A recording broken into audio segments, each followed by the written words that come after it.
প্রভু যীশু খ্রিস্টের মধুর এবং মিষ্টি নামে সরকার জয় যিশু। আজকের যে আহার হচ্ছে সেটা আমরা পাই প্রকাশিত বাক্য তার 2 অধ্যায় 3 এবং 4 পদ। সেখানে এই প্রকার লেখা আছে, এবং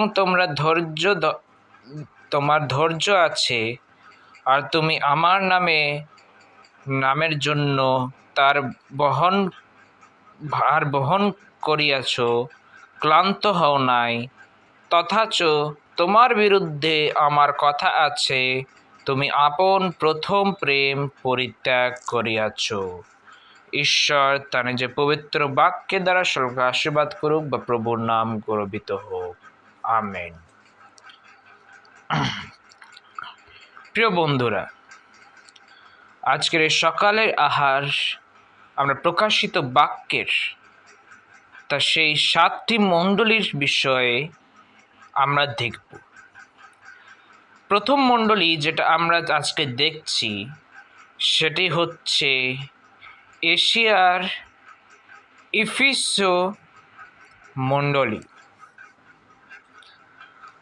আর যদি দেখা যায় প্রকাশিত বাক্য তার 2 এবং 3 অধ্যায়তে যখন 7টি মণ্ডলীর বিষয়ে যারা তুরস্কিতে আছে একটি প্রকাশ যেটা তিনি যীশু খ্রিস্টের কাছে থেকে পেয়েছিলেন।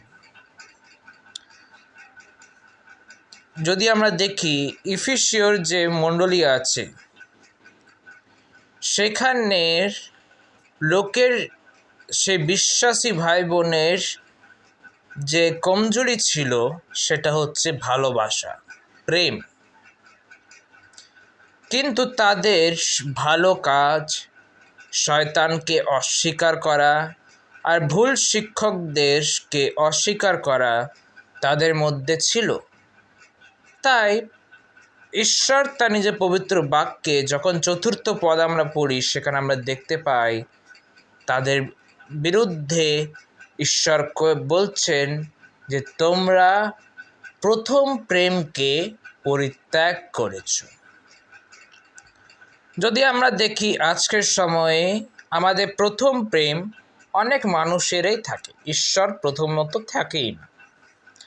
যদি দেখা যায় সকলের জীবনে, সমস্ত মানুষের জীবনে তাদের প্রথম প্রেম হোককে হয়তো তাদের মা বাবা বা তাদের পরিবারের কোনো সদস্য বা তাদের কোনো বন্ধু বান্ধব বা তাদের ভাই বোন বা তারা নিজেরাই তাদের প্রথম প্রেম।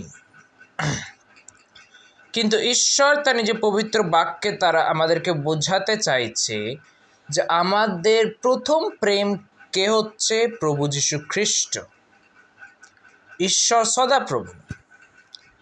কারণ আমরা যদি বাইবেলের আদি পুস্তক থেকে প্রকাশিত বাক্য অবধি দেখি, আমরা সেখানে ঈশ্বরের প্রেমের বিষয় দেখতে পাই। আর আজকের সকালের সময় ইফিসীয়র এই মণ্ডলীকে ঈশ্বর একটাই কথা বলতে চাইছে যে তোমরা প্রথম প্রেমকে কি করো? স্বীকার করো। যখন আমরা মথি লিখিত সুসমাচার 22 অধ্যায় 37 থেকে 40 পদ আমরা পড়ছিলাম, কিছুদিন আগে আমরা এই বিষয়ে অধ্যয়ন করছিলাম। আর যখন ধ্যান করছিলাম তখন আমরা 2টা জিনিস সেখানে আমরা দেখতে পাই। ঈশ্বরের রাজকীয় আজ্ঞা যেটা তিনি আমাদেরকে দিয়েছিলেন সেটা কি?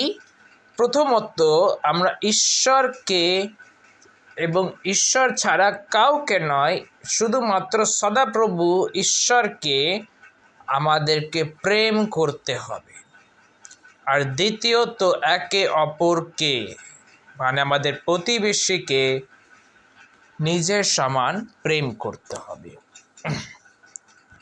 প্রিয় বন্ধুগণ, আজকে সুন্দর সকালের এই আহার আমাদেরকে একটা কথা বলতে চাই যে আমরা যাতে ঈশ্বরকে প্রেম করি। ঈশ্বর যে বিষয়ে তিনি আমাদেরকে কথা বলতে চাইছেন সেই বিষয়ে আমরা ধ্যান দিই। সেটা হচ্ছে প্রেম। প্রথম প্রেম কে ছিলেন? প্রভু যীশু খ্রিস্ট, যেটা তিনি কালভেরি ক্রুশে নিজের জীবনকে ত্যাগ করে আমাদেরকে বুঝিয়ে দিলেন তার সাথে আমাদের কেমন প্রেম। তিনি যেমন নিজের রক্তের দ্বারা আমাদেরকে কিনলেন, আসুন আমরা যতজন আছি ঈশ্বরকে প্রেম করি, ঈশ্বরকে নিজে প্রথম প্রেমের রূপে দেখি এবং তার আজ্ঞাকেও পালন করি। কেন কি শাস্ত্রে লেখা আছে, যে কেহ ঈশ্বরকে প্রেম করিবে সে আজ্ঞাকেও পালন করিবে। আসুন আজকের সুন্দর সকালের যে আহার যেটা আমরা পেয়েছি, ঈশ্বরকে প্রেম করে আমরা সেই জিনিসটাকে আরও বৃদ্ধি করি। ঈশ্বর তার নিজের পবিত্র বাক্যের দ্বারা সকলকে আশীর্বাদ করুক বা প্রভুর নাম গৌরবিত হোক। সকলকে জয় যিশু।